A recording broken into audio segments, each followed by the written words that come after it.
네, 안녕하세요. 네, 사이언스 슬램디. 일단 저를 오전에 보신 분들은 AI 골든벨을 함께 보셨을 텐데, 이번에는 AI 슬램으로 인사드리게 되었습니다. 저희 사이언스 슬램디는, 원래 사이언스 슬램디는 저희가 항상 한 5년 됐어요. 횟수로. 네. 매년마다 해온 행사였고요. 이제 과학자분들 5명을 한 달에 한 번씩 모셔가지고 과학 강연을 진행하는 행사입니다. 근데 원래 사이언스 슬램디는 항상 네 번째 주 목요일, 셋째 주 목요일 요때 했었는데 오늘만 7월 슬램디는 좀 특별하게 AI 페스티벌이 있다고 해서 저희가 함께하게 되었습니다. 그리고 주제도 전부 다 AI로 준비를 했어요. 자, 지금까지 나간 사이언스 슬램디는 유튜브나 네이버 TV에서 확인을 하실 수가 있고요. 유튜브를 보시면은 사이언스 슬램디라고 이제 자동 완성이 됩니다. 사이언스 슬램디 채널이 있는데 여기에 가시면 지난 행사들의 모든 한두 시간짜리 풀 버전도 있고요. 박사님들 별로 개인 강연도 10분짜리 편집 영상이 있습니다. 자, 혹시 제 희망사항이지만 구독 신청을 해 놓으신 분이 계시다면 너무 좋을 것 같은데 안 하신 분들은 구독과 좋아요 그리고 알림 신청을 해주시면 이렇게 생방송을 할 때마다 자동으로 사이언스 슬램디 시작을 합니다 라고 알림이 갈 거예요. 네. 자, 그럼 지금부터 5분의 연사자분들, 오늘 연사자분들을 모시도록 하겠습니다. 오늘 함께 해주실 분들은 한국에너지기술연구원 김종훈 박사님, 아이와즈의 양중식 대표님, TNF-AI 이성옥 대표님, 넷비전텔레콤의 전명천 대표님, 그 다음에 에코피스의 최인원 대표님입니다. 5분 모두 무대 위로 모실게요. 네.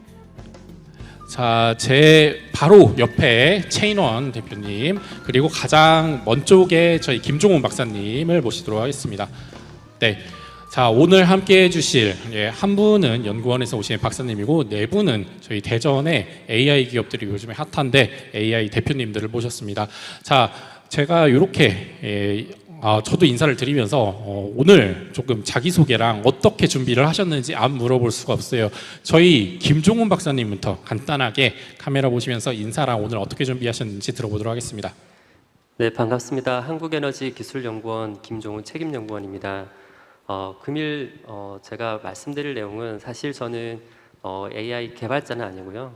기존에 이제 만들어져 있는 다양한 AI 모델들을 어떻게 이제 제가 연구하고 있는 건물 에너지 분야에 잘 활용할 수 있을지 그것과 관련해서 제가 최근에 수행했던 AI 기반의 모델을 가지고 우리가 살고 있는 집의 난방 에너지 성능을 평가하는 그런 내용들을 이제 수행했던 내용들을 소개해 드리는 그런 시간을 갖도록 하겠습니다. 네, 감사합니다. 네, 안녕하세요. 아이와즈의 양중식입니다. 저는 오늘 그 AI 기술이 실제적으로 제품에서 어떻게 만들어지는지, 사용자들이 어떻게 쓸 수 있는 이 시작부터 끝까지 단계에 대해서 기업의 입장에서 한번 말씀드리도록 하겠습니다. 오늘 반갑습니다. 네, 안녕하세요. TNF-AI 대표 이성옥입니다. 저는 AI가 우리 아이들 키우는 일을 어떻게 도와주고 있는지를 간단하게 설명드리도록 하겠습니다. 감사합니다.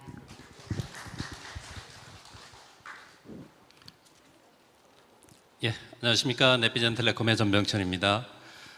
저희는 최근에 사회 문제가 많이 됐던 몰래카메라 같은 것들을 인공지능으로 찾아내는 그런 기술에 대해서 한번 개발이 돼 있는데 그런 기술을 한번 소개하는 시간을 갖도록 하겠습니다. 예, 감사합니다. 네, 안녕하세요. 에코피스 최인원입니다. 저희는 지구가 뜨거워지면서 이게 지구 온난화 문제뿐만 아니라 수질 오염 문제도 같이 발생하고 있습니다. 이 오염 문제를 AI와 로봇 기술을 이용해서 해결하고 있습니다. 오늘 그 내용을 설명드리도록 하겠습니다.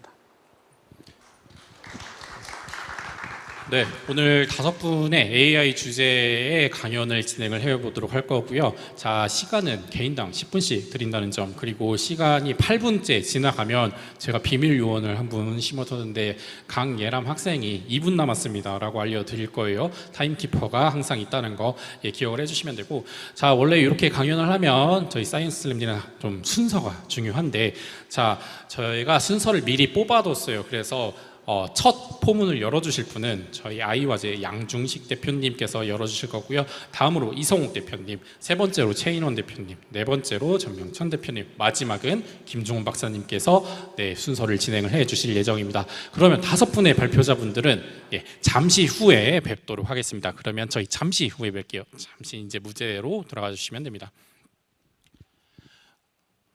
자. 네, 오늘 행사 지금부터 지금 말씀드린 5분의 순서대로 진행을 할 예정이고요. 개인당 10분씩 알찬 주제로 AI에 대해서 소개를 해드릴 예정입니다. 자, 그리고 요게 끝나면 저희 5분을 모시고 현장에서 조금 질문도 받아가면서 궁금하신 사항 나누는 토크쇼를 진행을 하고요. 우승자 투표 진행하고 사이언스 슬램디는 마감이 되는 일정입니다. 그리고 미리 안내를 드리지만 저 차회 예고도 하고요. 그 다음에 오늘 4시자로 기다리시던 경품 행사도 이어가니까 그때까지 자리 함께 지켜주시면 될 것 같습니다. 자, 첫 번째 발표. 항상 첫 번째 발표가 처음과 끝이 굉장히 임팩트가 큰데 첫 번째 발표는 제가 오늘 골든벨에서도 낸 문제 중에 하나예요. 대전 AI 센터에 입주하신 기업 중에 한 곳이고 아이와즈의 양중식 대표님께서 발표를 해주실 예정이고요. 사람 중심의 지능형 안전 케어 서비스라는 주제로 발표를 해 주실 예정입니다. 네, 오랜만에 제가 지난달 한 3주 전부터 오프라인으로 행사를 다시 하게 됐는데 오늘도 과학관 제가 작년에 여기서 퀴즈쇼를 했을 때 텅텅 빈 곳에서 온라인으로만 했었어요. 근데 이렇게 함께해서 굉장히 즐겁고요. 이 즐거운 분위기 이어가면서 뜨거운 박수로 저희 첫 번째 발표자 양중식 대표님을 모시도록 하겠습니다. 박수 부탁드릴게요.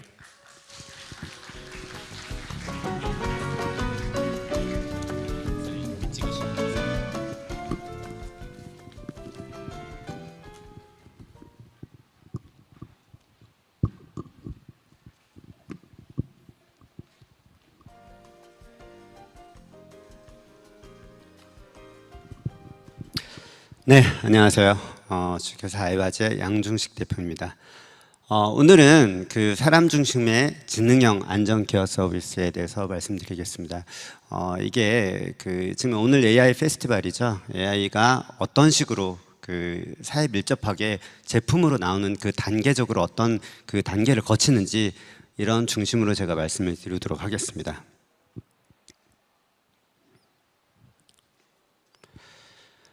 최근에 보면 뭐 1인 가구와 무연고 사망자들, 그러니까 그 고독사 이런 것들이 굉장히 많아졌죠. 2020년 기준에 1인 가구 600만이 돌파가 됐습니다. 얼마 전에 그 전국 노래자랑 우리 기네스북에도 올라있죠. 송혜 선생님이 갑자기 돌아가셨습니다. 물론 연세가 많이 드시기도 했지만 바로 밑에 그 자녀분이 살고 있음에도 불구하고 바로 어떤 조치를 취하지 못해서 돌아가셨는데요. 이런 것들의 어떤 굉장히 사회 문제가 좀 있습니다. 법과 정책에서 또 보면 뭐 노인들 노인분들은 어떤 사회복지사나 아니면 이런 데서 굉장히 케어를 많이 해주고 있는데 2030 1인 가구들은 아무래도 좀 소외되고 있는 추세가 있습니다. 그래서 최근에 1인 가구로 변하는 미래 주거 환경에서 적합한 안전 케어 서비스를 어떻게 하면 할 수 있는지 이런 것들을 좀 고민을 좀 해봤습니다. 기업이나 정부 이런 데서는 뭐 다양한 그 해결을 위해서 뭔가 시도를 하고 있는데 물론 의미 있는 뭐 어떤 성과도 나오고 하고 있지만 앞으로 이제 갈 길이 좀 멉니다. 그래서 기존 어떤 제품들의 뭐 한계도 있고 아니면 뭐 제품의 문제들, 뭐 웨어러블이어서 몸에 뭐 부착하는 데든가 이런 이슈도 있죠. 그래서 뭐 이런 것들을 좀 효과적으로 좀 해결을 해보자. 뭐 이런 게 저희들이 이 제품을 고안하고 만들게 된 어떤 시발점이라고 생각하면 될 것 같습니다. 그래서 어떤 제품을 만들게 되면 지금 현황을 좀 찾아봐야 됩니다. 그래서 기존의 제품들이 어떤 것들이 있는지, 그래서 저희들이 봤더니 ICT 기반의 안전 케어 제품이 어떤 것들이 있는지, 그러면 센서 기반의 제품들이 기존에 이제 뭐 나오거나 아니면 준비하고 있는 제품들이 있습니다. 그래서 SK나 필립스, 뭐 아니면 어떤 병상이나 이런 데서 압력 패드를 써서 뭐 고령 환자들이 뭐 이렇게 침대에서 떨어졌는지 이런 것들을 좀 확인할 수 있는 제품들. 그다음에 어떤 신체 정보를 수집하거나 어떤 웨어러블 디바이스로 해서 요즘에 스마트워치들 많이 쓰고 계시죠. 네, 그런 것들을 통해서 뭔가 그 서비스하고 있는 거나. 그런데 지금 아직까지는 초기 단계에서 그렇지만 그 뭐 많이 싸지겠죠. 근데 아직까지 비싼 그 유지비나 아니면 그 구입비들이 들고 있습니다. 뭐 정부 정책 쪽에서도 보면 그 구독사나 이런 것들이 굉장히 많이 늘어남에도 불구하고 아직까지 뭐 어떤 구체적으로는 방안이나 이런 것들이 아직 미흡한 부분이 있겠죠. 여러분들도 아시는지 모르겠지만 저도 이거 자료 조사하면서 처음 알았는데요. 119 안식콜 서비스라는 게 있습니다. 그래서 이거 진짜로 쓰는 걸 봤더니 서비스 가입률이 뭐 지금 1% 정도밖에 안 된다고 합니다. 그래서 이런 것들을 저희들이 어떻게 하면 사회 문제 해결을 하면서 저희들 제품에 어떻게 녹여 넣을 수 있을까 이런 고민들을 했습니다. 그래서 보면 AI 기술을 적용해서 비접촉으로 안전 케어를 했으면 좋겠다. 뭐 이런 이슈들이 있습니다. 그래서 그 인체 공간에서 이게 사람의 어떤 관절이나 이런 정보를 가지고 비접촉식으로, 그러니까 뭐 몸에 지니지 않고도 뭔가 안전 케어 할 수 있는 이런 서비스가 없을까, 뭐 이런 거 고민을 했고요. 또 하나는 그 사생활을 보호해야 된다. 집안에 어떤 센싱 정보들이 있으면 이게 밖으로 뭐 노출거나 되거나 이러면 굉장히 좀 그 문제가 될 수가 있겠죠.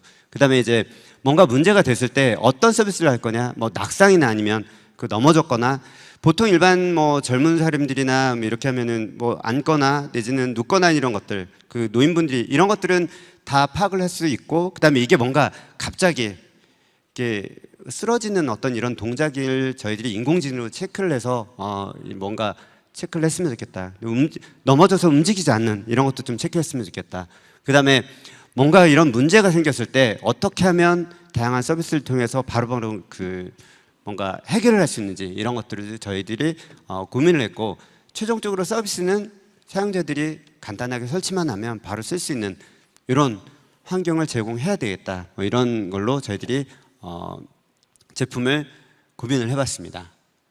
자, 그래서 그 인공지능이라는 게 뭐 요즘에는 너무나도 많이 그 회자가 되고 많은 기술들이 이제 접목이 돼가고 있는 상황인데요. 일단 인공지능을 하려고 하면 뭔가 데이터가 필요합니다. 그래서 보시는 것 같이 어떤 학습 데이터를 구축해야 됩니다. 보면 그 사람들이 그 뭐 이게 정상적으로 넘어지는 건지, 아니면 정상적인 게 아니라 비정상적으로 넘어지는 건지, 아니면 정상적으로 앉거나 뭐 눕는지 이런 정보들을 전부 다 수집을 합니다. 수집한 데이터를 가지고 이 관절 정보만 따로 추출을 해서 그 관절이 뭐 자연스럽게 앉는 정보들은 관절이나 이런 척추 각도들이 자연스럽게 움직였죠. 근데 갑자기 확 넘어지거나 하면 관절이 그 움직이는 이런 속도가 비정상적으로 움직이게 됩니다. 그래서 이런 그 데이터들을 분석을 해서 딥러닝 모델, 뭐 요즘에 여기 이제 앞에 있는 초등학생들은 좀 힘들지 모르겠지만 그 LSTM이라는 알고리즘을 쓰게 됩니다. 그래서 이렇게 써서 이게 넘어졌다, 아니면 자연스럽게 앉았다, 이런 정보들을 알게 되는 거죠. 그래서 이렇게 됐을 때 어떤 일을 할 거냐, 뭐 낙상을 감지했다, 아니면 그 넘어진 거죠, 낙상. 그다음에 그 쓰러져서 뭐 움직이지 않는다, 이랬을 때 어떻게 서비스를 할 건지, 뭐 그 가족한테 연락할 건지, 아니면 119에 뭐 바로 다이렉트로 연락할 건지, 이런 이슈들이 있겠죠. 그래서 이런 것들을 이제 그 기술들을 개발하는 거고요.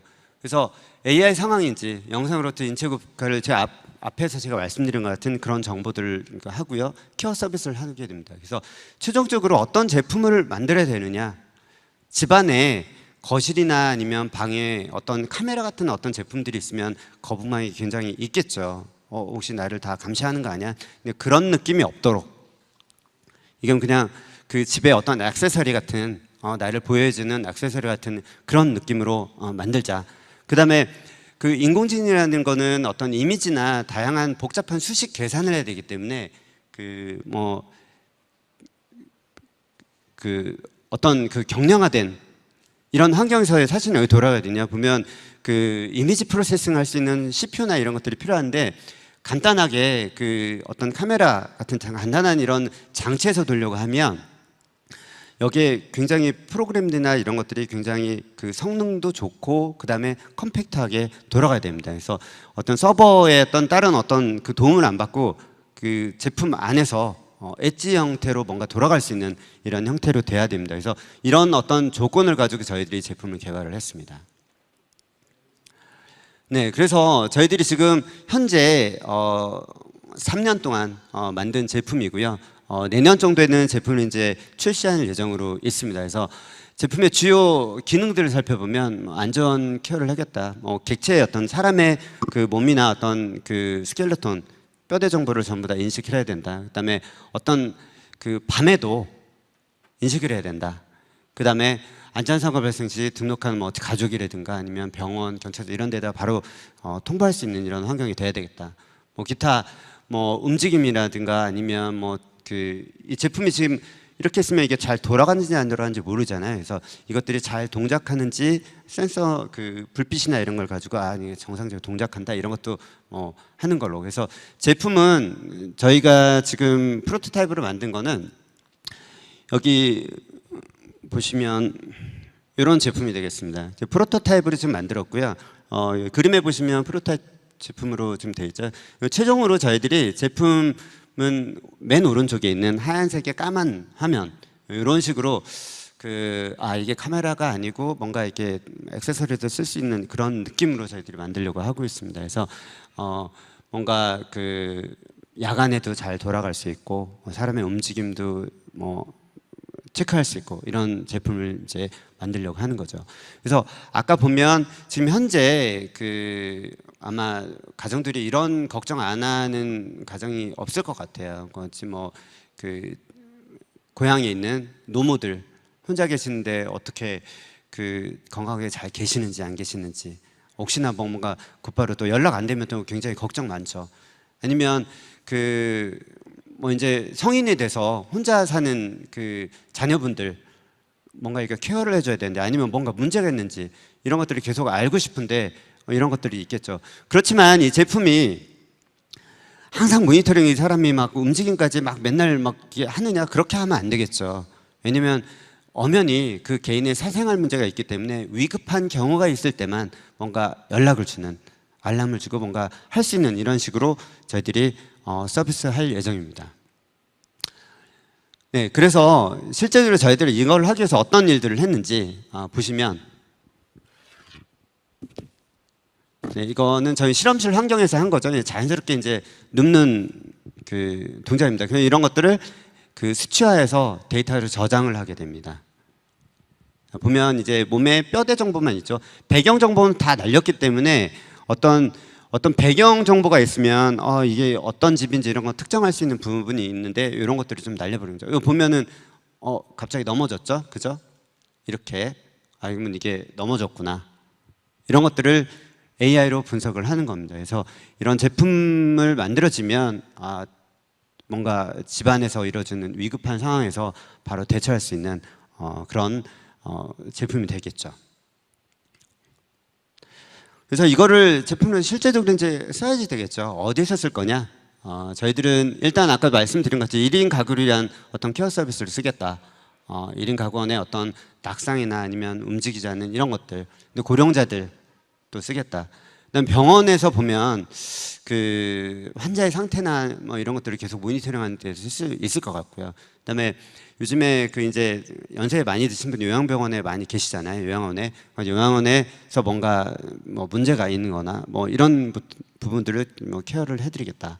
그다음에 중환자실에 보면 이게 침대에서 이렇게 넘어지거나 아니면 몸이 비정상적으로 뭔가 이렇게 움직임이 있다 이런 것들을 좀 캐치해서 바로 병원 간호사들이나 아니면 의료진들이 바로 뭔가 파악할 수 있는 이런 시스템을 하면은 좋겠다. 그래서 최종적으로 사용자들이 봤을 때는 그 이거를 설치하거나 내지는 뭔가 다양하게 복잡하게 안 하고 그냥 보통 집에 그 카메라 그냥 이런 제품만 그냥 갖다 붙여놓기만 하면 다 될 수 있는, 그다음에 다양한 서비스를 받을 수 있는 이런 그 클라우드 서비스 형태로 저희들이 서비스를 할 예정입니다. 그래서 제가 오늘 말씀드린 거는 그 문제 제기를 한 거죠. 처음에 사회 문제로 지금 대두되고 있는 이른 그 주거 환경, 내지는 노인들 이런 분들을 어떻게 케어를 해줄 수 있는 거냐 이런 거에 대해서 문제를 제기하고 거기에다가 저희들이 어떤 현재 어떤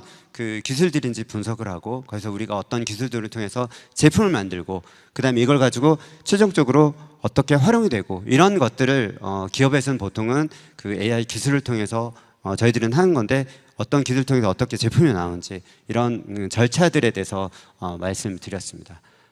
여기까지 말씀드리고요. 오늘 그 경청해 주셔서 감사드립니다. 감사합니다.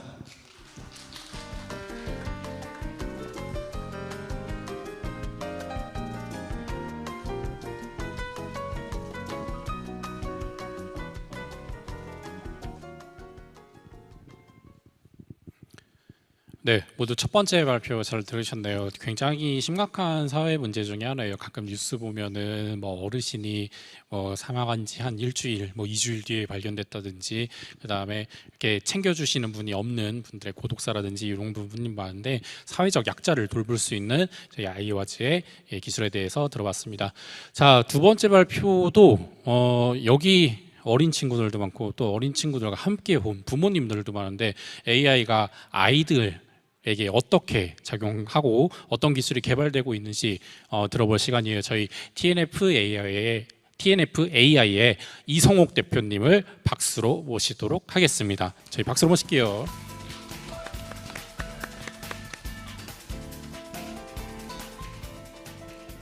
네, 안녕하세요. TNF AI 대표 이성옥입니다. 우리 회사 이름도 제대로 말을 못하네요. 앞에서 그 발표해 주셨던 양 대표님의 기술도 사실은 사회를 아름답게 하는 기술이죠. 저희도 마찬가지입니다. 그래서 저희가 이 그 AI 기술을 아이들 키우는 일에 접목한 이유는 딱 하나입니다. 제가 엄마이기 때문이고 두 아이의 엄마이고 그리고 사회 구성원으로서 또 대표로서 여러 가지 일을 하면서 느꼈던 것들이 많기 때문이에요. 인류 최대의 화두인 것 같습니다. 나는 누구인가. 그리고 우리가 다 어렸을 적부터 애기였을 때가 있었죠. 당신은 어떤 아이였나요? 그리고 당신이 그 시절에 간절히 원하던 어떤 바람이 있었나요? 혹시 그 바람이 부모님을 향하고 있진 않나요? 만약에 당신의 바람이 이루어졌다면 지금 당신은 어떤 모습일까요?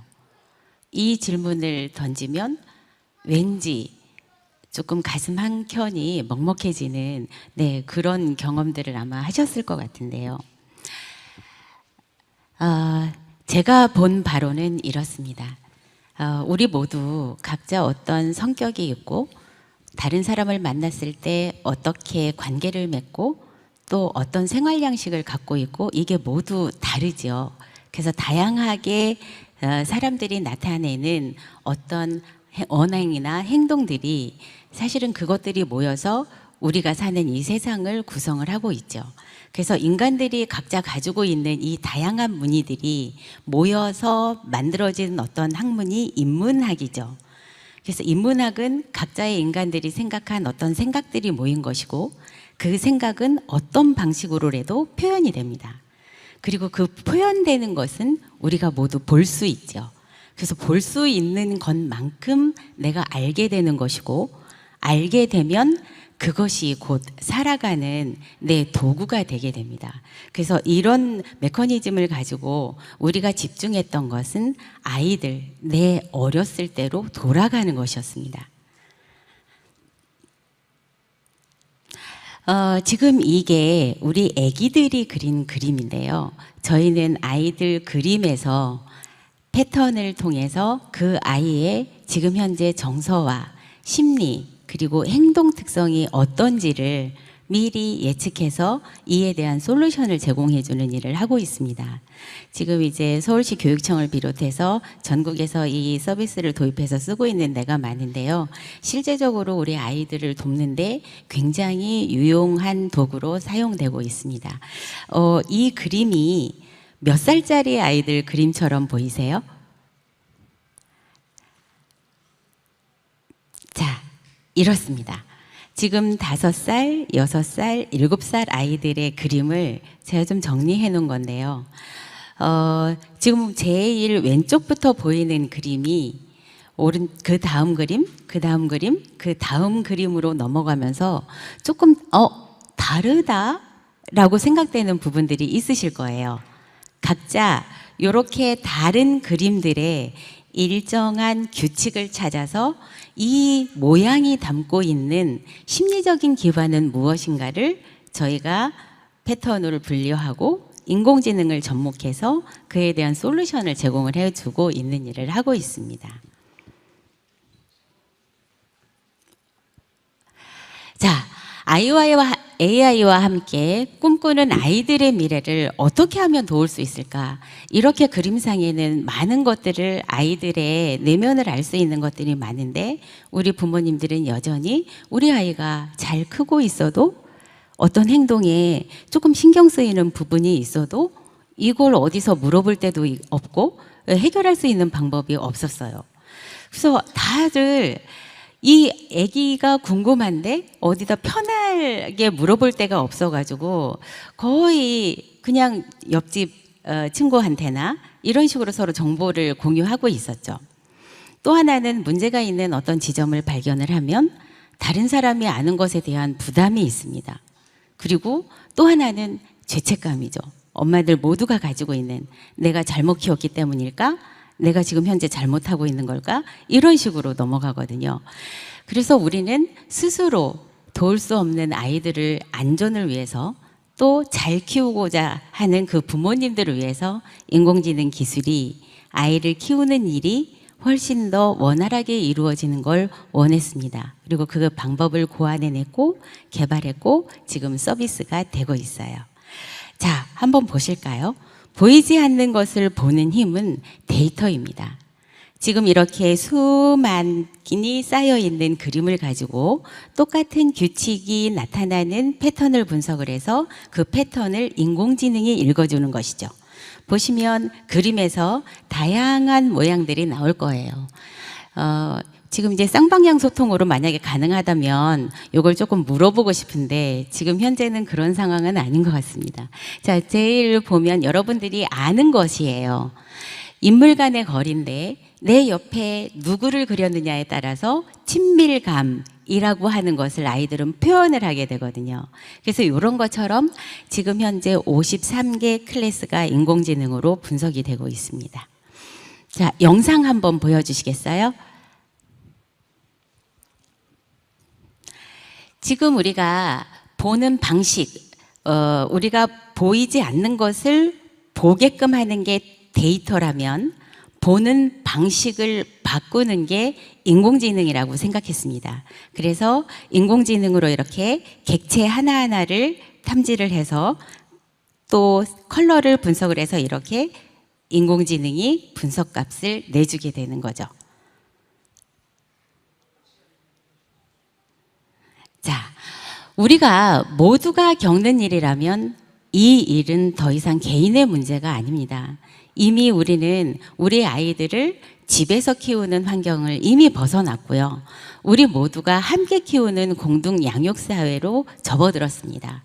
그래서 이에 대한 거는 집에서도 지역에서도 국가에서도 아이들이 다른 환경에 있을 적에 그 아이들에 대한 보호를 위해서 건강하게 성장을 하기 위해서 우리가 정보를 알아야 하는 거죠. 더 건강하고 나은 삶을 위해서요. 그래서 저희가 하고자 하는 일은 한 아이를 키우는데 온 마을이 함께 하는 것입니다. 그래서 집에서도 지역사회에서도 국가에서도 우리의 미래인 아이들을 더 건강하고 더 행복하게 큰 아이로 키우는데 함께 하자라고 하는 취지고 그 첫 단계에서 아이들이 문제가 생기기 이전에 어떤 문제가 있는지를 사전에 미리 우리가 알아봐 주는 것이죠. 자, 영상 한번 틀어주시겠어요?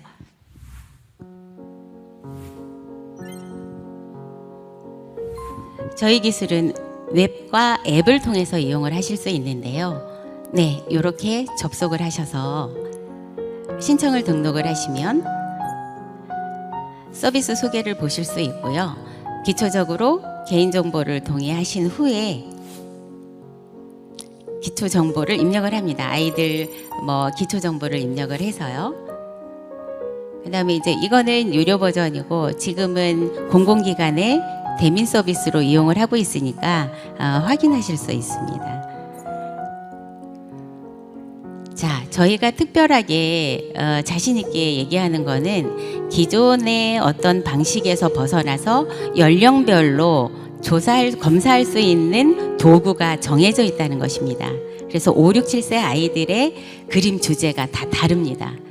그래서 그 아이를 볼 수 있는 디테일한 객체 분석이 가능한 이유이고요. 또한 더불어서 양육 스트레스 검사를 같이 합니다. 왜냐하면 아이와 부모는 주고받는 영향을 가장 크게 작용이 되기 때문에 부모의 어떤 행동이 아이의 어떤 행동과 연결되기 때문이죠. 끝나고 나면 이렇게 결과값이 나오고 이 결과에 대해서 저희가 비대면으로 상담까지 연결을 해주고 있고요. 예, 끝나고 나면은 지역사회의 전문 상담기관과 연계해서 대면 서비스도 받을 수 있게끔 연계 체계를 구축하고 있습니다. 네, 그래서 함께 키우는 이 일을 집에서 그리고 지역에서 국가에서 함께 하고 있는 네트워크 체계를 구축을 하고 아이들을 건강하게 행복하게 키우기 위한 사회 안전망을 지금도 구축해서 서비스를 하고 있습니다. 다음 슬라이드 좀 넘겨주시겠어요? 저희가 본 것은 이렇습니다. 제가 지금 현재까지 만난 아이들이 6만여 명이 넘는데요. 그 아이들의 70%, 80%는 건강하게 잘 크고 있었고요. 다만 더 크게 성장하기 위해서 무언가를 도와주고자 하는 욕심이 생겼습니다. 너무 많은 것들을 갖고 있는데 그게 우리가 알아봐주지 못해서 그 포문을 열지 못하는 아이들이 많았거든요.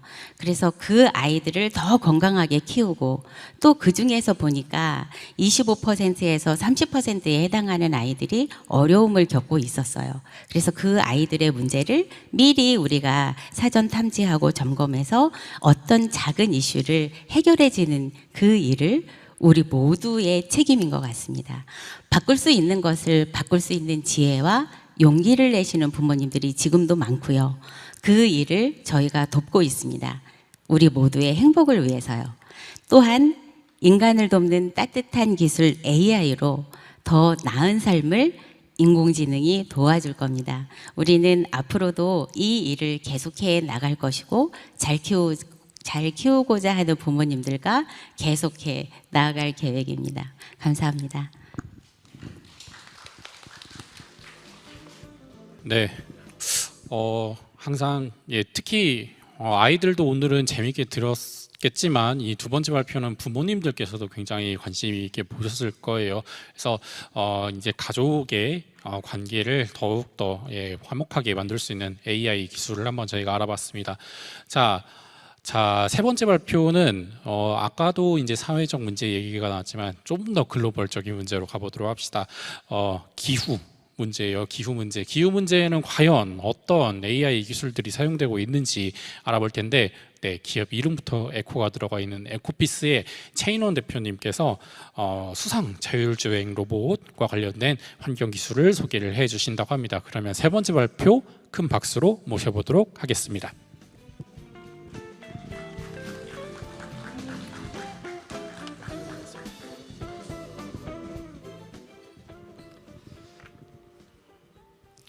네, 안녕하세요. 에코피스 대표 최인원입니다. 이런 자리에 많이 서지 않아서 좀 떨리기도 하는데요. 오늘 듣고 있는 친구들이 어린 친구들도 많이 있어서 좀 눈높이를 낮춰서 설명을 드려보겠습니다. 저는 어렸을 때부터 과학 상자를 만드는 걸 좋아했습니다. 그래서 초등학생 때부터 과학 상자를 많이 만들었는데 나중에 커서도 수질 쪽 일을 하다 보니 그런 뭔가 과학 상자를 만들던 버릇이 좀 발휘가 된 것 같아요. 저희는 지금 보고 계시는 로봇을 만들고 있고 이 로봇은 돌아다니면서 집에 있는 로봇 청소기와 똑같습니다. 큰 상수원이라든지 그리고 지금 여기 앞에 갑천에도 한 대 설치되어 있습니다. 혹시 시간 되시면 그 수상 레저 하는 곳에서 돌고 있으면 저희 로봇이라고 생각하시면 됩니다. 저희는 로봇만 만들다가 수질 환경 문제하고 연결돼서 에너지 생산하는 시설까지 같이 확장을 하고 있는 상황입니다. 이렇게는 세트로 올해 말까지 충청북도 진천군에 설치가 될 겁니다. 나중에 교육장도 같이 만들어지니 검색하셔서 현장 찾아가서 직접 보실 수 있을 거예요. 저희는 일단 AI 기술은 로봇에 들어가 있어요. 로봇이 스스로 코스 주행을 하면서 수질 오염이 좋은지 나쁜지 오염도를 판단하고 정화를 할 수 있는 필터 기술이 들어가 있습니다. 그리고 돌아다니다가 장애물을 인식을 하면 스스로 멈추고 피해가는 그런 회피 주행 기술이 들어가 있고요. 속도는 굉장히 느립니다. 이유는 저희 질문지에도 있던데 생태계에 영향을 줄 수도 있는 그런 또 물고기들에게 영향을 줄 수도 있고 또 이 센서라는 기술이 오염도를 빠르게 캐치를 하려면 또 너무 빠른 속도로 가면 그런 부분들이 어렵습니다. 그래서 상부에는 태양광 패널이 올라가 있어서 돌아다니면서 스스로 에너지를 충전을 합니다. 우리 일명 배터리라고 하죠. 배터리를 충전하면서 정화도 하고 수질을 감시도 합니다. 실제 갑천의 사진 맞죠? 저희가 ESG 캠페인으로 KT와 함께 몇 주 전에 갑천에서 로봇을 설치를 하고 운영을 했었습니다. 지금도 아마 정기적으로 계속 운영이 되고 있고요. 저는 여기 대전 사람이 아니라 저기 밑에서 올라왔는데 저 다리를 맥도날드 다리라고 하던데 맞는지 모르겠는데 저 다리 쪽에서 주로 아마 로봇이 활동을 할 겁니다. 다니시다가 보시면 저게 발표에서 들었던 그 기술이구나. 네, 지금 영상이 살짝씩 끊기는데 혼자서 지금 저렇게 녹조가 지금 있는 곳을 돌아다니면서 녹조가 있는지 없는지도 파악을 하고 그리고 녹조가 있으면 1차적으로 녹조를 확산시키는 그런 기술도 있고요. 2차적으로 흡입을 해가지고 안에 필터에 녹조를 걸러내는 필터링 기술이 들어가 있습니다. 아직 가야 할 길은 더 많습니다. 이렇게 녹조가 고농도로 생기는 곳이 대전 가까이에도 있지 않습니까? 상수원으로 유명한 대청호에도 이런 녹조가 굉장히 심각하게 생기고 있는데 저희는 이 로봇이 필터의 기술을 더 한계를 넘어서 필터가 막히지 않고 더 많은 녹조를 필터링할 수 있게끔 기술을 고도화하고 있습니다. 저희는 실시간으로 수질을 관리하고요. 그 관리 수질 데이터를 확보하고 모니터링을 하면서 오염을 예측을 합니다. 이게 이제 클라우드라는 그러니까 컴퓨터에 있는 하드디스크가 요즘에는 클라우드 기반으로 그러니까 외부의 큰 대저장 센터라고 생각하면 될 것 같아요. 거기에 저장이 되고 거기 안에 있는 인공지능을 학습하는 엔진이 데이터를 막 분석을 해서 이 정도의 기준이 되면 녹조가 생깁니다 라고 미리 알려주는 겁니다. 그 데이터 값을 이 로봇이 받아서 녹조를 사전에 확산되기 전에 막는 게 저희 핵심 기술이고요. 모든 게 다 원격으로 제어가 가능합니다. 그리고 실시간으로 모니터링을 하고 다닐 때 단순히 데이터 값만 보면 어디가 오염도가 높은지 어디가 오염이 심한지를 알 수가 없는데 그 데이터를 우리 지도상에다가 표시를 하는 또 기술이 있습니다. 그 기술을 이용을 하면 관리자가 지도만 보면 어느 포인트가 녹조가 심하게 발생되고 있구나를 한눈에 알 수가 있습니다. 그래서 이 모든 것을 저희가 스마트하게 관리를 하고 있고요.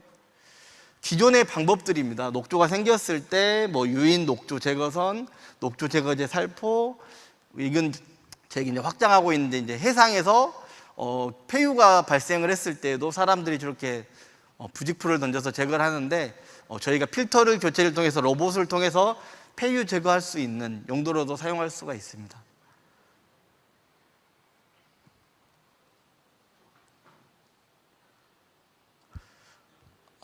실제 저희 지금 상수원에 떠 있는 로봇의 모습이고요. 크기는 5m에 5m입니다. 높이는 한 1.2m 정도 되고요. 상부로는 한 40cm 올라와 있고 필터가 한 밑으로 또 한 1m 정도 들어가 있습니다. 이런 화면은 컴퓨터 인터넷 주소창을 타고 들어가면 저희가 이제 로봇을 운영하고 관리할 수 있는 외부로 연결이 되어 있습니다. 그래서 스마트폰이든 노트북이든 어디서든지 로봇을 제어할 수 있고 운영을 할 수가 있고요. 이렇게 아까 말씀드린 것처럼 실시간으로 수질 데이터, 센서에 의해서 데이터 값을 수집을 하면 이렇게 지도에 표시를 해줍니다. 그래서 저기 녹색이 표시가 되는 부분들은 녹조가 좀 많네 알게 되는, 훨씬 더 이제 사용자가 편리하게끔 데이터 가공을 해서 하고 있고요. 저희가 이제 녹조 예측을 한다고 그랬는데 예측을 하기 위해서는 굉장히 많은 데이터가 필요합니다. 예를 들어서 나의 습관을 분석을 하는데 일주일 습관 가지고 분석을 하면 이 사람의 습관이 맞는지 안 맞는지 잘 모르는데 한 5년치 나의 그 생활 패턴을 분석을 하다 보면 나는 어떤 습관을 가지고 있는지를 좀 알 수가 있습니다. 똑같습니다. 기상청과 물안경 수질 데이터를 10년 거를 가지고 분석을 해봤더니 이러이러한 데이터 값이 나올 때에는 녹조 값이 올라가더라. 녹조가 이렇게 많이 발생을 하더라. 이거를 기존에는 사람들이 엑셀 프로그램 가지고 분석을 했다 한다면 이제는 AI 프로그램이 분석을 하는 겁니다. 일명 기상청에서 날씨를 예보하는 것과 비슷하겠죠. 녹조도 마찬가지입니다. 그래서 저희는 지금 과거 10년치 데이터 가지고 분석을 하고 있고 예측을 하고 있는데 여기에다가 저희 로봇에서 실시간으로 수집되는 정보를 넣어서 더 정확성을 높이고 있는 중입니다. 그래서 로봇이 전국에 많이 퍼지면 퍼질수록 이 녹조를 예측하고 오염을 예측하는 정확성은 더 높아질 것이라고 저희가 보고 있습니다. 저희는 이렇게 좀 다양한 곳에 로봇들을 설치하고 운영을 하고 있고요. 이제 확장 기술들을 좀 보여드리면 에코스테이션이라고 하는 부분이에요. 수질 오염이 생기는 이유가 기후 변화 때문에 더 심해집니다. 물론 우리가 버린 오염 물질이 물속에 많이 들어있기 때문에 오염이 생기는데 거기에 기후 변화로 인해서 날씨가 올라가다 보니 더 오염이 심각해지고 있습니다. 근데 기후 변화의 주 원인은 이산화탄소고요. 근데 이산화탄소를 많이 발생시키는 시설이 또 전기 에너지를 만드는 화력발전소가 있지 않습니까? 그래서 앞으로는 우리 도시 안에 있는 호수공원에서도 이와 같은 수상 태양광 발전소가 뭔가 주민과 함께 할 수 있는 수상 레저, 또 수질 정화, 그리고 에너지 발전, 이게 공생이 가능해야 지구가 다시 식어갈 거라고 확신을 하고 저희가 아이디어를 냈는데 저쪽에 있는 그림 저 하나는 환경부 공모사업에 선정이 돼서 22년 12월까지 구축이 될 거고요.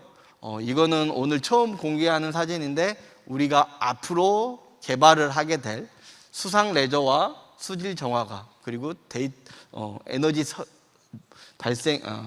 생산이 같이 어우러질 수 있는 그런 그림을 한번 보여드려 봤습니다. 저희 미래의 저희 기술을 가지고 하고자 하는 부분을 좀 그려놓은 영상인데요. 저희는 10여 년 동안 수질 오염을 정화하기 위해서 장치를 만들고 굉장히 기술 개발에 몰두하였습니다. 그래서 최근 한 3년 전부터 AI와 로봇 기술을 활용을 해서 수질 정하는 데 활용을 하고 있고요. 그래서 우리에게 좋은 그런 수자원을 제공할 수 있게끔 하고 있고요. 이렇게 다수의 로봇이 스테이션에 계류가 되어 있는 상태에서 자동으로 각각의 맡은 영역으로 출동을 나가는 겁니다. 그래서 각 로봇이 담당하고 있는 영역에 대해서 수질 감시를 하다가 수질 데이터 값들이 이런 통제실로 넘어오겠죠. 그래서 관제실에서 지금 어느 구역에 녹조가 발생을 했다라는 신호값을 받으면 로봇이 주변에 있는 로봇들을 불러들입니다. 그래서 한 대가 아닌 다수의 로봇들이 군집으로 주행을 하면서 수질을 정화하고 녹조를 제거하면 이 녹조라는 거는 총량제 비슷하기 때문에 제거를 했을 때 더 확산되는 것을 막을 수가 있습니다. 그래서 다 정화하고 다시 돌아가고, 또 배터리 충전을 위해서 에코스테이션이라는 계류하는 곳에 가서 계류를 하는 이런 부분을 저희가 지금 목표로 잡고 있는 연수는 한 2년 안에 목표로 하고 있습니다. 현재 로봇은 이미 설치돼서 여러 곳에서 운영을 하고 있고요. 그런 부분에 있어서 저희가 좀 더 나아간다면 지금 보시는 그림처럼 이런 저수지나 상수원에서 수량이, 담수량이 얼마나 많은지를 좀 미리 체크를 해서 홍수나 가뭄에 대비할 수 있는 기술까지 연결하는 게 저희의 목표입니다. 저희 에코피스는 작은 수조 속의 물부터 대형 댐 속에 있는 물까지 소중한 수자원 보호를 위해서 노력하고 있습니다. 감사합니다.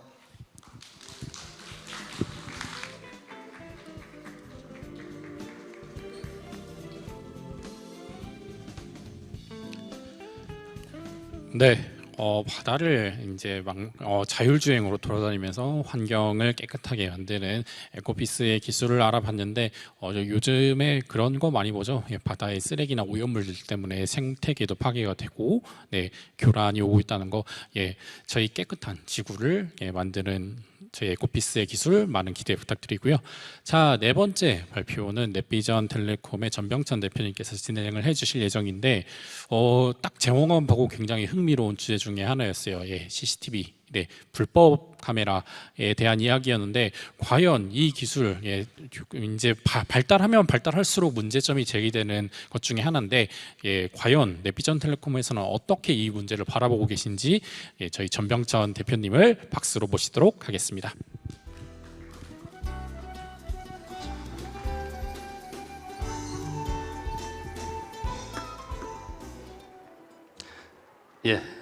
넷비전 텔레콤의 전병천입니다. 제목을 불법 카메라를 찾아내는 인공지능, 이렇게 제목을 잡아왔는데요. 어쨌든 현재 우리가 통상적으로 보통 불법 카메라로 하지 않고 몰래 카메라로 얘기를 하죠. 몰래 카메라의 굉장히 폐해가 굉장히 많습니다. 저희들은 이런 부분들을 어떻게 찾아내서 이런 사회적인 문제들을 해결할 수 없을까 해서 아이디어를 내서 이런 개발을 좀 진행을 했었고요. 좀 더 구체적인 내용들을 보도록 하겠습니다.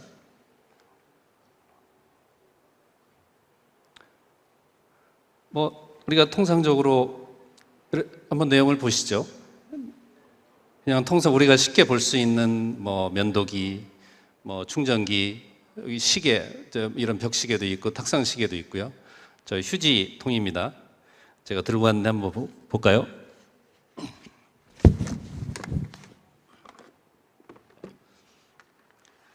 이게 어린이들이 많이 갔는데 한번 이 중에 제가 가지고 있는 것 중에 몰래 카메라가 있습니다.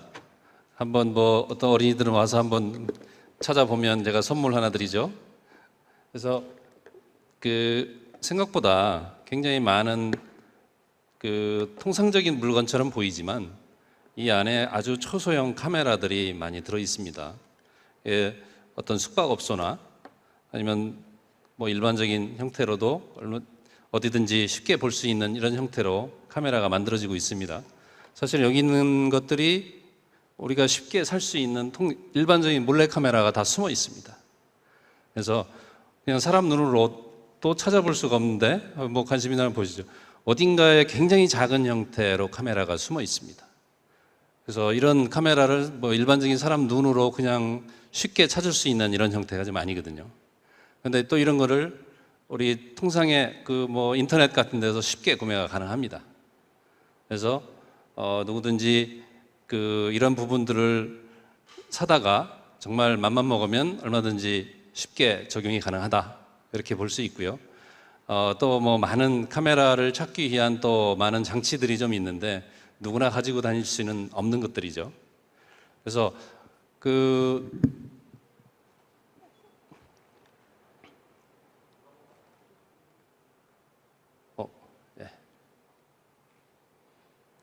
제가 인터넷에 찾아보면 이렇게 제가 쉽게 살 수 있는 이런 형태의 카메라들입니다.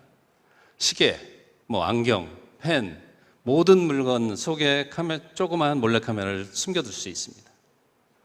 그래서 뭐 이런 부분들이 너무 많다 보니까 또 굉장히 걱정을 또 많이 하시는 분이 많죠. 숙박업소에 들어갈 때 몰래카메라 때문에 내가 숙박업소에 들어가기가 겁나다 이렇게 생각하시는 분들이 여성분들 중에는 굉장히 많은 어디 조사한 부분인데 50% 넘는 분들이 몰래카메라를 걱정을 하고 계십니다. 또 화장실에 가서도 몰래카메라 있을까 봐 걱정이 돼서 구멍이 보이는 대로 또 막는 분도 계시죠.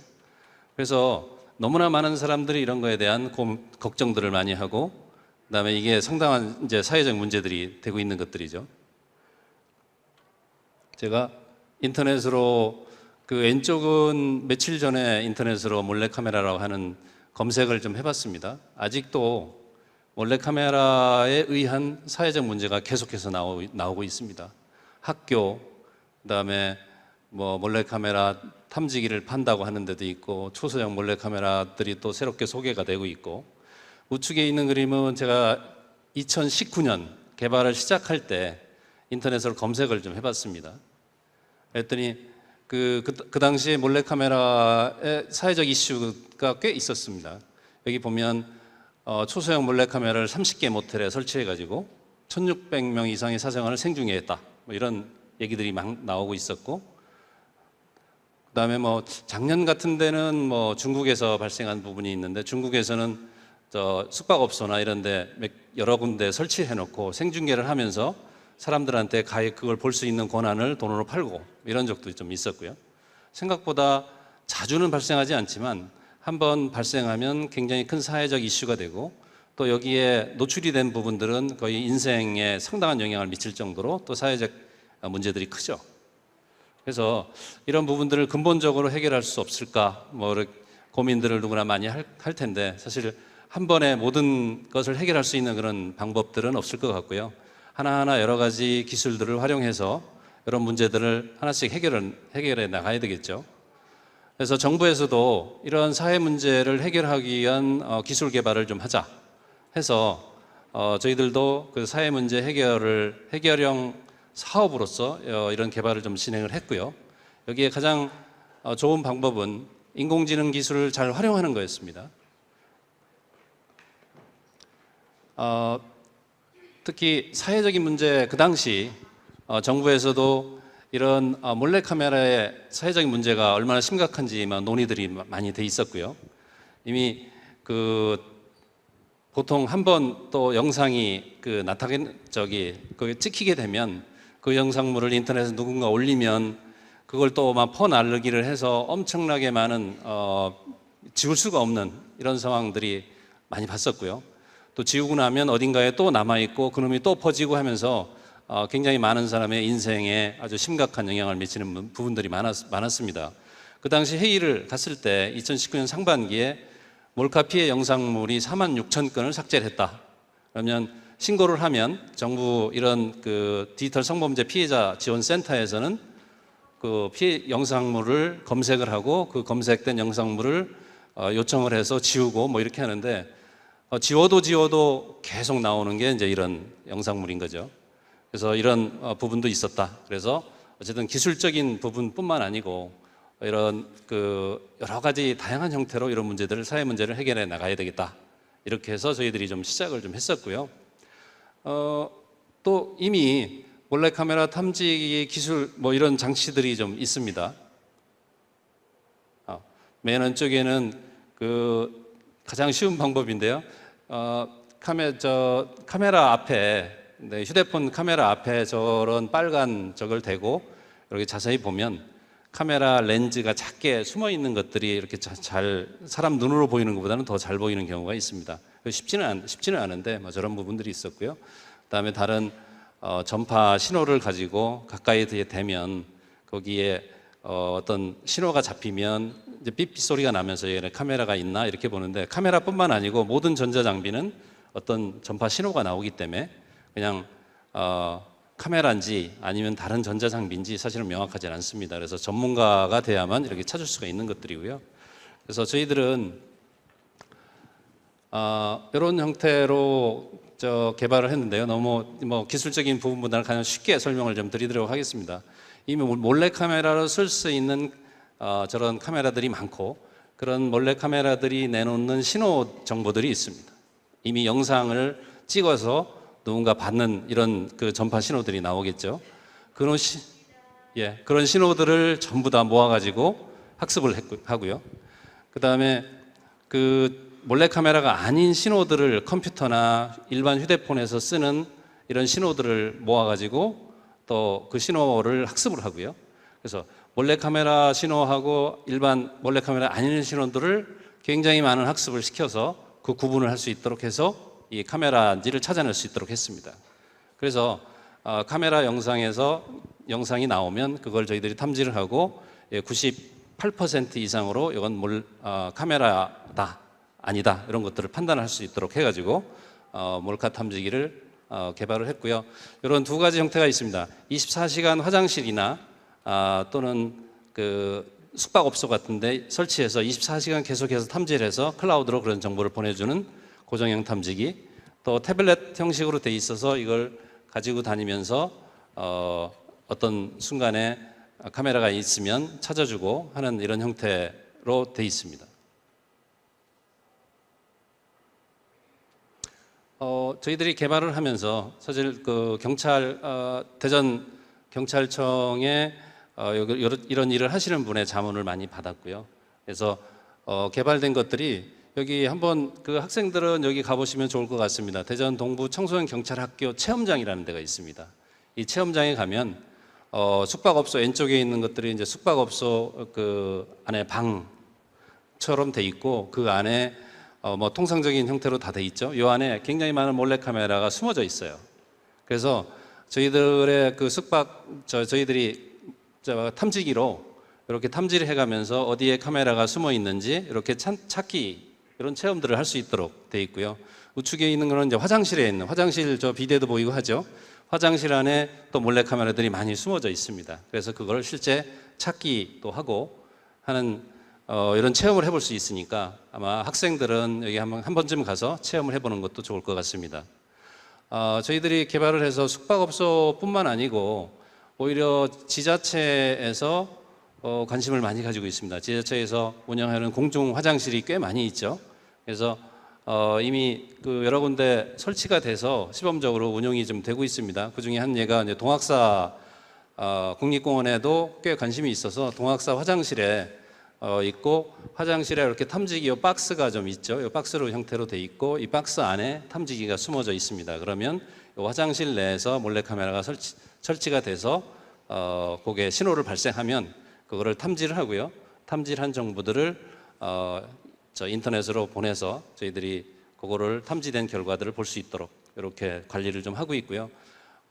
계룡산뿐만 아니고 제주도에도 제주도 공중 화장실 몇 군데 설치가 돼서 사람들이 많이 이용하는 데는 이렇게 설치를 하고 거기에 설치됐다고 또 표시도 좀 하고 그러면 사람들이 좀 더 안심하고 사용할 수 있도록 이렇게 되어 있고요. 대전에도 계룡산뿐만 아니고 시청에 있는 화장실, 시청 앞에 있는 공중 화장실 등 여러 군데 설치가 돼 있고 아마 점차 지자체의 많은 공중 화장실이 이걸 설치를 해서 좀 더 시민들이 안전하게 안심하고 화장실을 사용할 수 있는 이런 환경들을 구축하기 위해서 노력을 하고 있습니다. 저희들은 이런 기술들을 좀 활용을 해서 좀 더 쉽게 누구나 쉽게 몰래카메라를 찾을 수 있는 이런 형태로 추가적인 소형 개발을 좀 하고 있고요.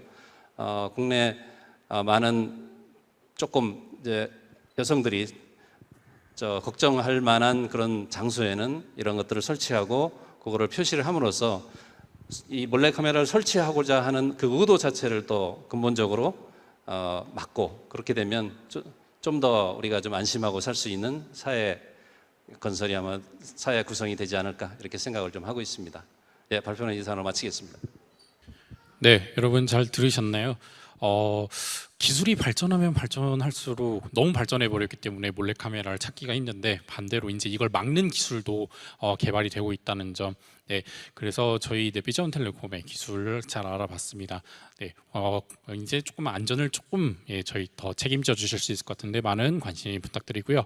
자, 어느새 5번째 마지막입니다. 대미를 장식해 주실 마지막 발표자분을 모실 텐데 한국에너지기술연구원에서 오셨고요. 김종훈 박사님께서 소개를 해주실 텐데 특히 어머님들 관심 있게 보시면 좋을 것 같은데 일반 가정집의 난방 시스템, 우리 집 난방은 잘 돌아가고 있는지, 에너지가 효율적으로 돌아가고 있는지, 메뚜기 보일러를 설치기를 해야 되는지 이런 것까지 함께 살펴보도록 하죠. 그래서 어떻게 AI 모델을 이용해서 효율적으로 난방 시스템을 성능을 점검할 수 있는지 저희 김종훈 박사님의 설명을 들어보도록 하겠습니다. 그러면 박수로 모실게요.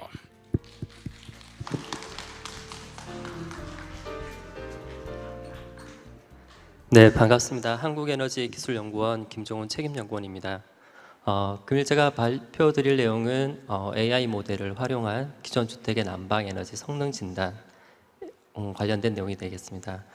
저는 한국에너지기술연구원 에너지 ICT 융합연구단에서 건물 분야를 연구하고 있는 과학자입니다. 그래서 저는 이제 그 과학자의 입장에서 기존에 이제 개발되어 있는 다양한 AI 모델들을 가지고 건물의 성능을 어떻게 평가하는지 그 활용 사례를 소개해 드리는 시간을 갖도록 하겠습니다.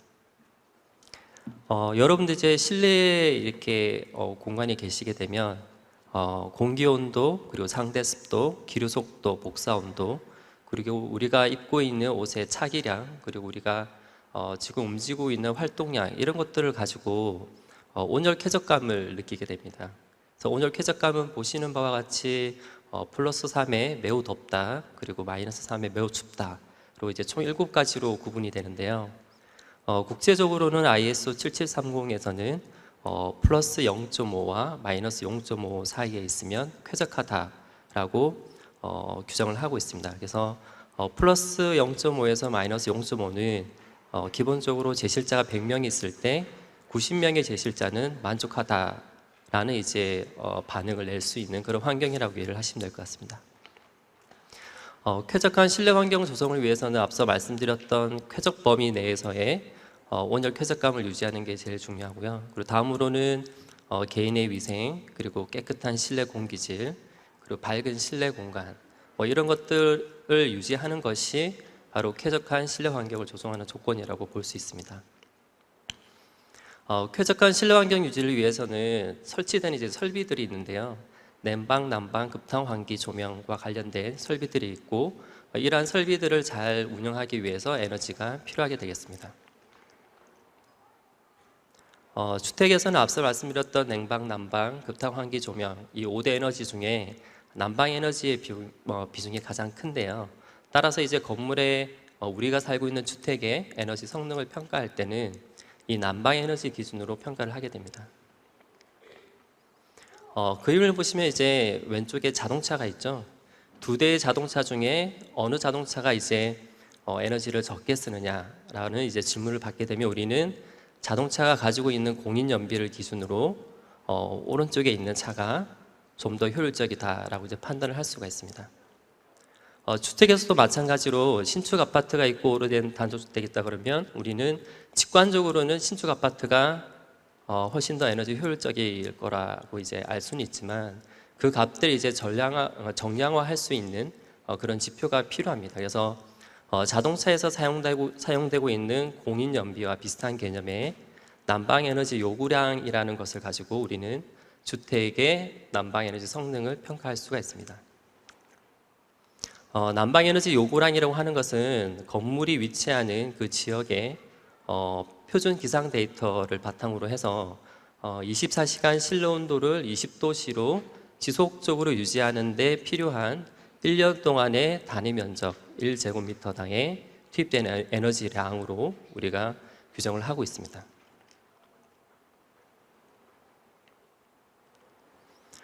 일반적으로 난방 에너지 요구량을 구할 때는 도면이 있는 경우에 건물의 크기와 건축 자재 단열 정보 등이 포함되어 있는 도면을 바탕으로 왼쪽에 보시는 이제 복잡한 물리적인 수학식이 되겠죠. 그런 식들을 활용하고 있는 그 에너지 해석 프로그램으로 평가를 하게 되는데요.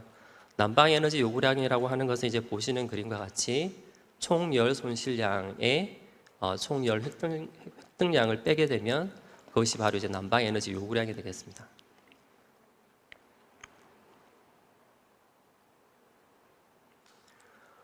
난방 에너지를 계산할 때 주로 이제 고려하는 변수들은 이제 건물이 위치하는 곳의 기상 데이터, 그리고 도면에 근거한 건물의 크기, 그리고 측정을 통한 건물의 기밀 성능과 벽체와 지붕 바닥의 단열 성능, 그리고 창 세트의 단열 성능과 창 세트에 들어가 있는 유리의 태양열 획득률, 그리고 제실자의 밀도와 기기 밀도, 이런 복잡한 변수들이 들어가서 연산을 통해서 오른쪽에 보시는 바와 같이 월별로 난방 에너지 요구량을 구하고 이 값들을 합하게 되면 빨간색으로 표시된 연간 난방 에너지 요구량이 구해지게 됩니다.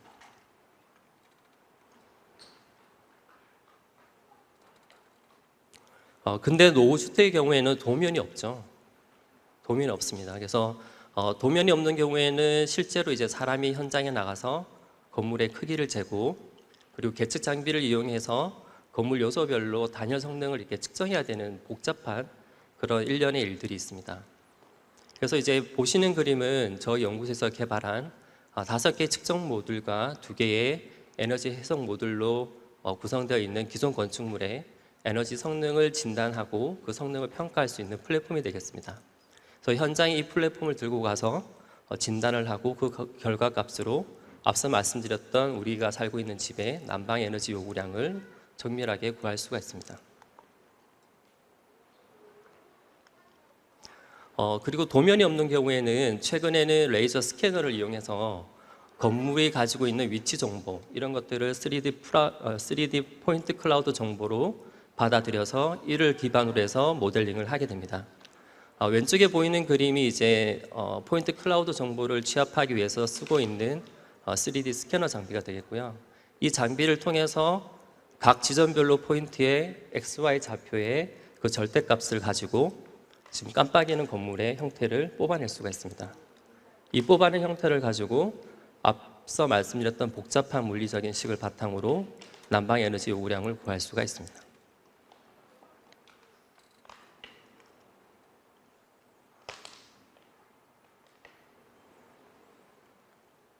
이렇게 물리적인 그 수학식을 기반으로 건물 에너지 해석하는 건 사실 매우 전문적인 지식이 필요하고, 그리고 시간과 많은 노력들이 필요하게 되겠죠.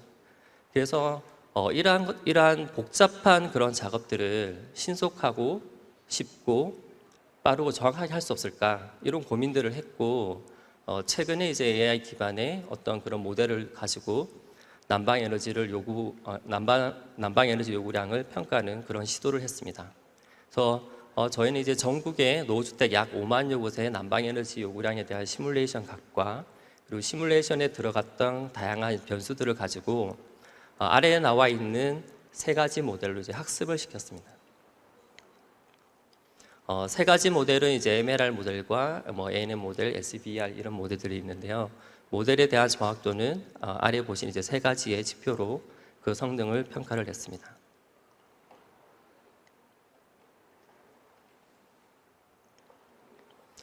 보시는 것은 이제 각 모델별로의 예측 성능 결과와 모델별로 이제 학습과 예측에 소요됐던 시간에 대한 결과들인데요.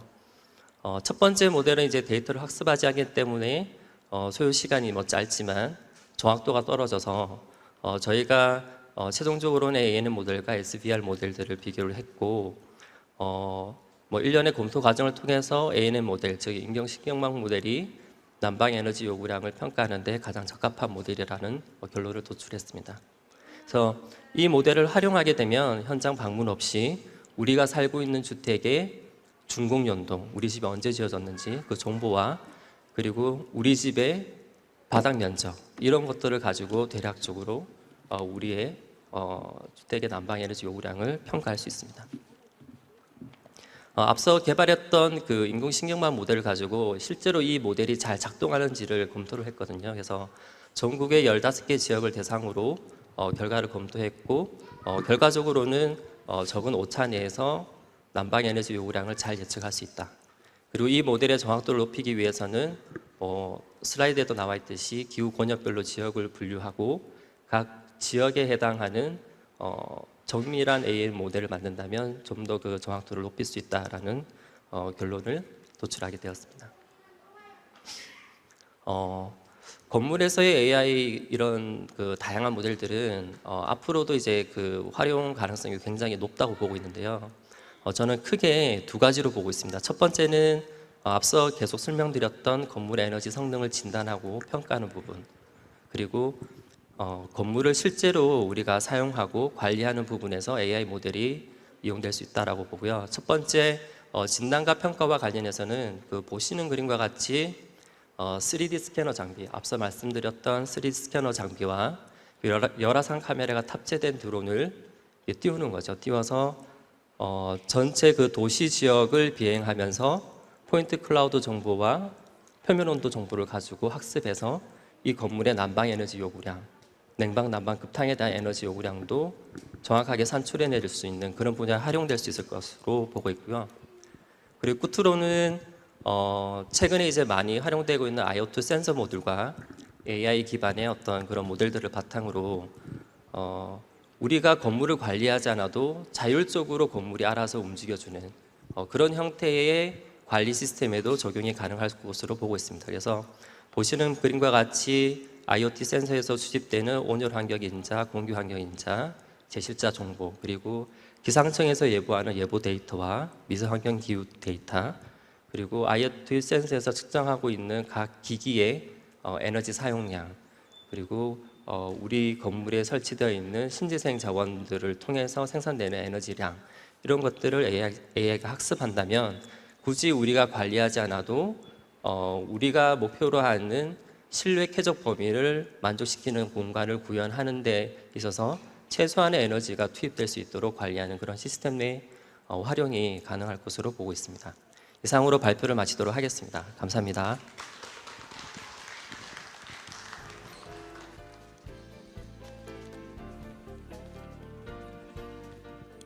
네, 생각보다는 조금 어려웠지만 그래도 에너지를 효율적으로 사용할 수 있다는 점, 가정도 쾌적해지고 에너지를 효율적으로 쓴다는 말은 결과적으로는 연료라든지 환경 문제에도 긍정적인 영향을 줄 수 있다라고 기대를 해볼 수 있을 것 같습니다. 자, 5분의 발표는 여기서 마치도록 하고요. 저희가 이제 5분의 발표자분과 현장에서 질의응답이 있으실 경우를 대비를 해서 토크쇼를 살짝 진행을 할 예정이에요. 그래서 지금부터 의사 세팅을 한 1분에서 2분 정도 세팅을 하고 그 이후에 현장 토크쇼를 진행을 해 보도록 하겠습니다. 그럼 잠시 후에 뵐게요.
네, 지금부터 현장에서 토크쇼를 진행을 해보도록 하겠습니다. 저희가 사전에 받은 질문도 있고 현장에서 즉석에서 받기도 할 텐데 혹시 내가 오늘 발표를 들었는데 응원의 메시지 좋고 소감도 좋고 또 정말 듣다가 궁금하신 게 있다 라면은 손 드시면 제가 질문을 하실 수 있는 시간을 드리도록 할게요.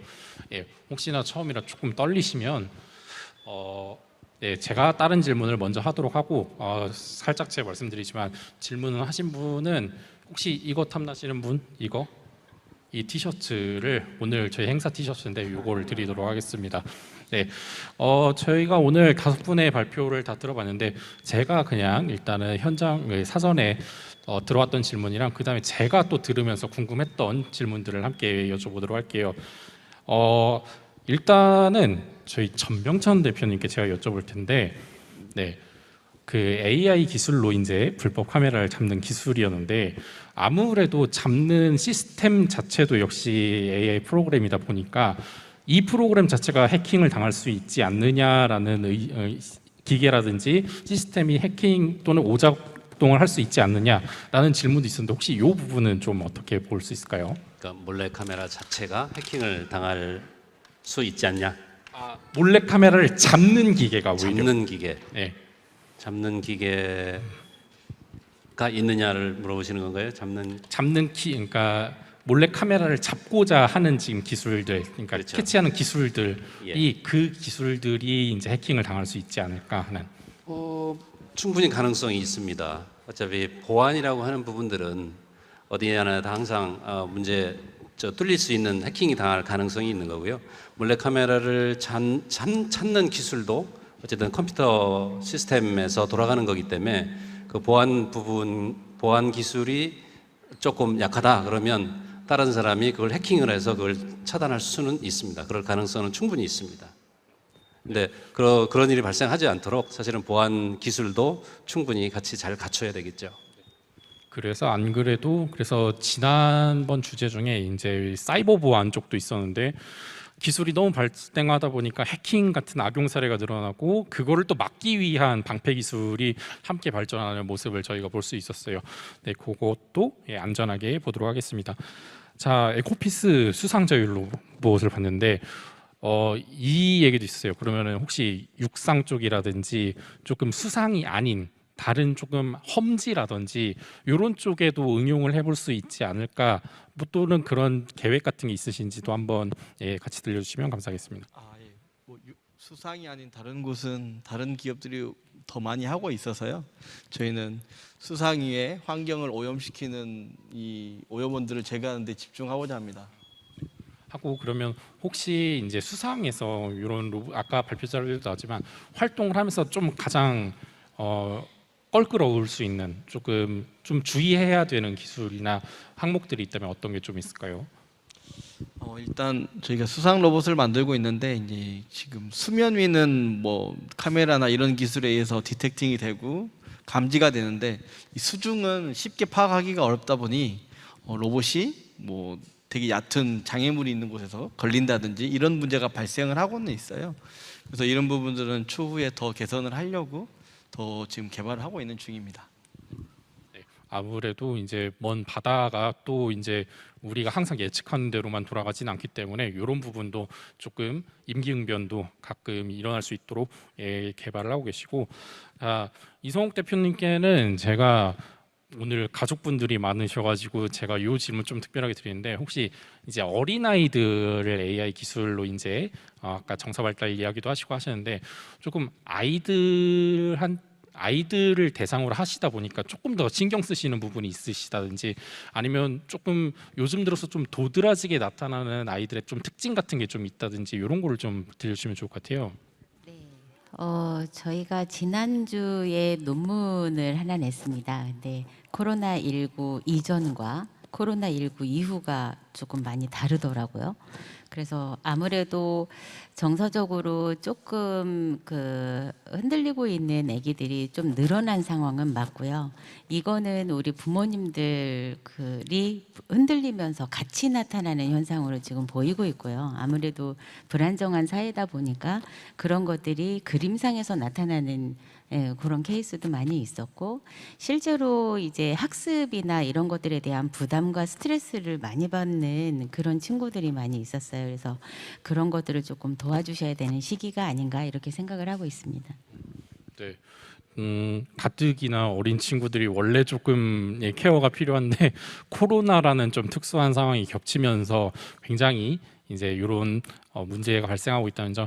그래서 이제 AI 기술도 적극적으로 도입을 해가면서 저희 이제 조금 아이들 성장에 더 기여가 될 수 있었으면 합니다.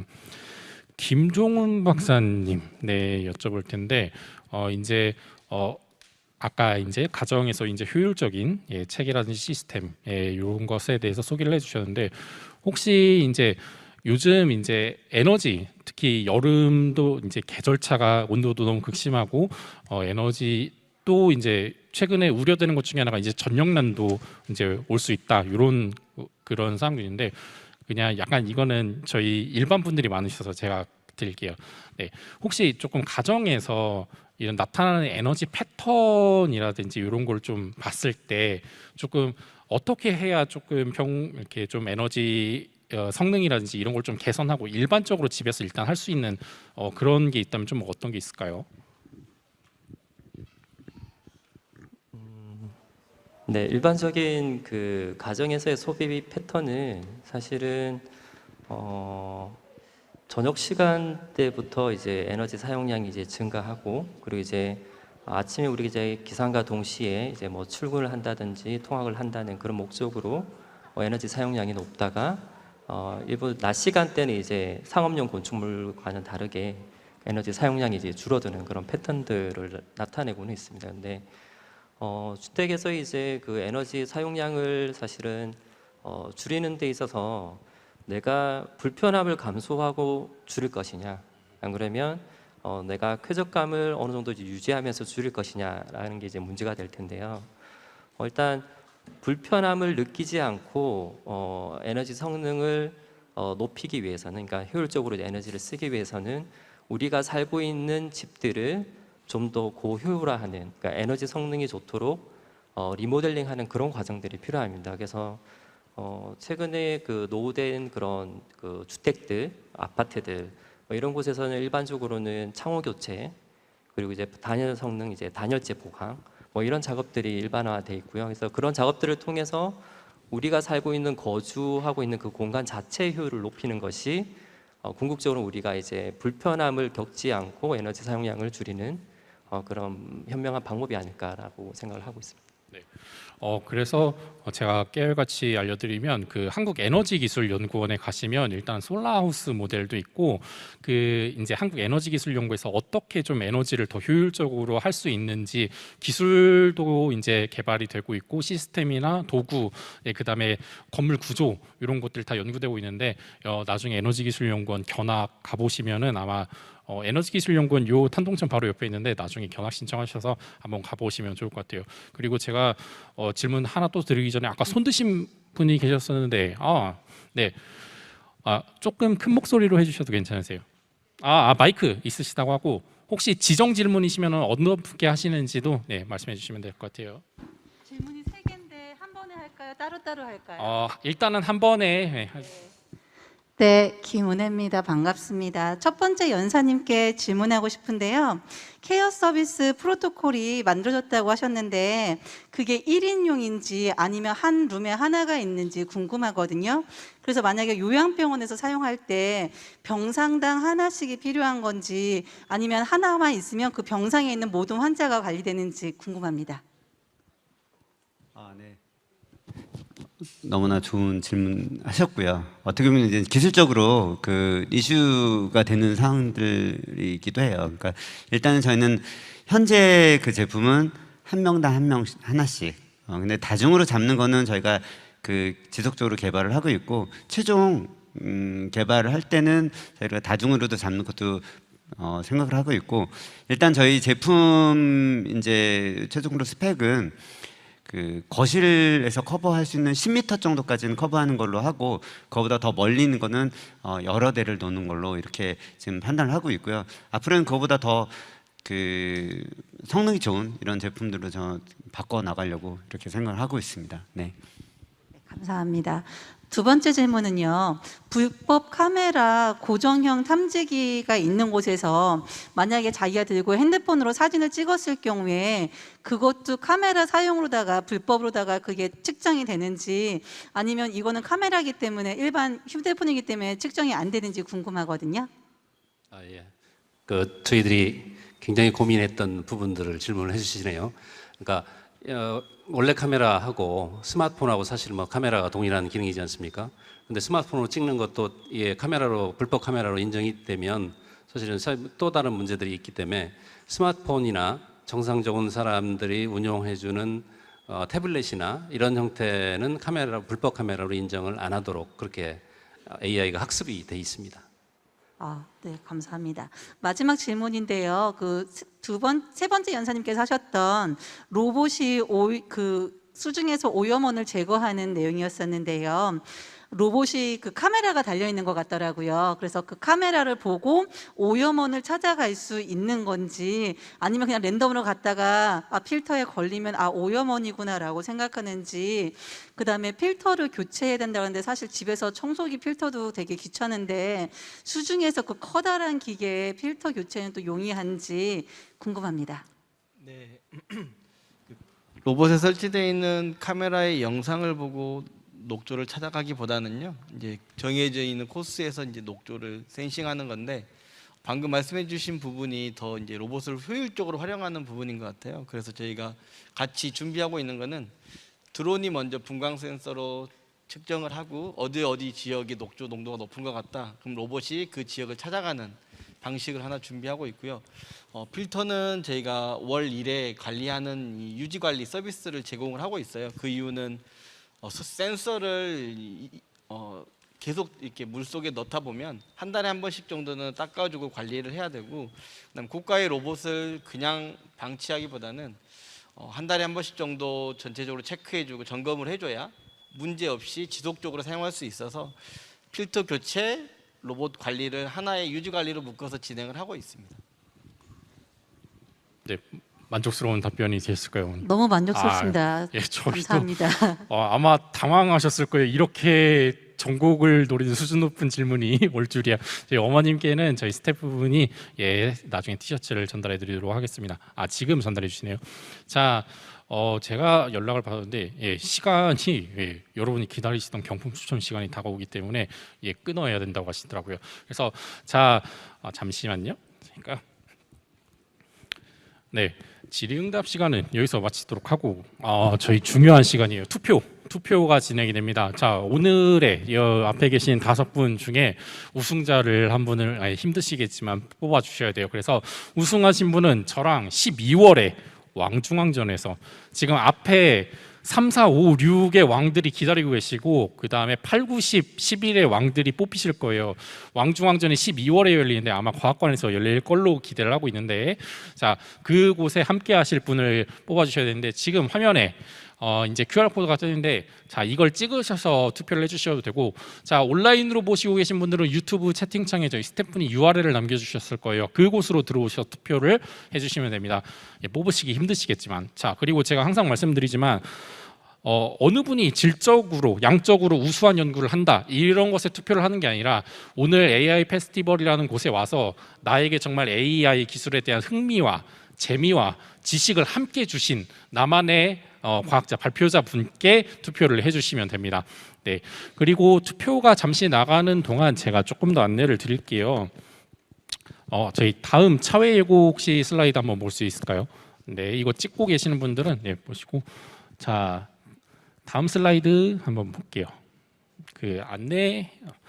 자, 저희 슬램디가 다음 달 8월은 서울로 갑니다. 서울.